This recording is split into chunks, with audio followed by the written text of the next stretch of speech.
હાલ ગુજરાતના લોકો માટે એક દુઃખદ સમાચાર સામે આવી રહ્યા છે। વણ નોતરેલા અતિથિ જેમ આવેલા કમોસમી વરસાદે જનજીવન અસ્તવ્યસ્ત કરી નાખ્યું છે। આ મંગળવારે 103 તાલુકામાં માવઠું પડ્યું હતું અને તેમાં ભાવનગરમાં મહુવામાં 4 કલાકમાં 6 ઇંચ સહિત કુલ 7 ઇંચ વરસાદ ખાબક્યો હતો।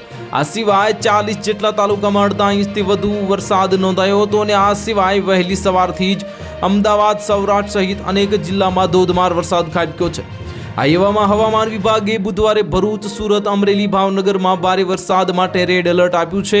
તો વહેલી સવારથી જ શરૂ થયેલા વરસાદમાં 8 વાગ્યા સુધીમાં આણંદમાં સૌથી વધુ 2.28 ઇંચ વરસાદ ખાબક્યો હતો।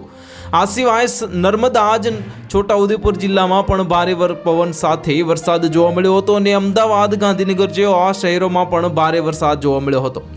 આ સિવાય સૌરાષ્ટ્ર, કચ્છમાં પણ મેઘરાજાનો કહેર યથાવત હતો। તો બીજી બાજુ ગુજરાતમાં કમોસમી વરસાદે કહેર મચાવતા એક જ દિવસમાં 19 વ્યક્તિના મોત થયા છે, જેમાં 4 વ્યક્તિઓ ઝાડ, 3 વ્યક્તિએ વીજળી અને 3 વ્યક્તિએ ઝાડ, 2 વ્યક્તિએ હોર્ડિંગ, જ્યારે અન્ય 2 વ્યક્તિએ મકાન દિવાલ પડવાથી જીવ ગુમાવ્યો હતો।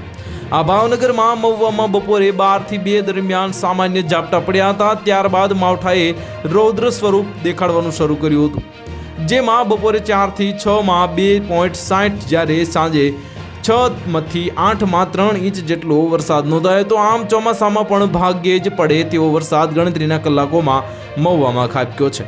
તો હાલ માટે આટલું જ। મળીશું નવી અપડેટ સાથે। જો તમને અમારા વિડીયો પસંદ આવતા હોય તો વિડીયોને લાઇક કરી દેજો, ચેનલને સબસ્ક્રાઇબ કરી બાજુમાં આવેલા બેલ આઇકનને દબાવી દો, જેથી તમને આવા સમાચારની અપડેટ મળતી રહે।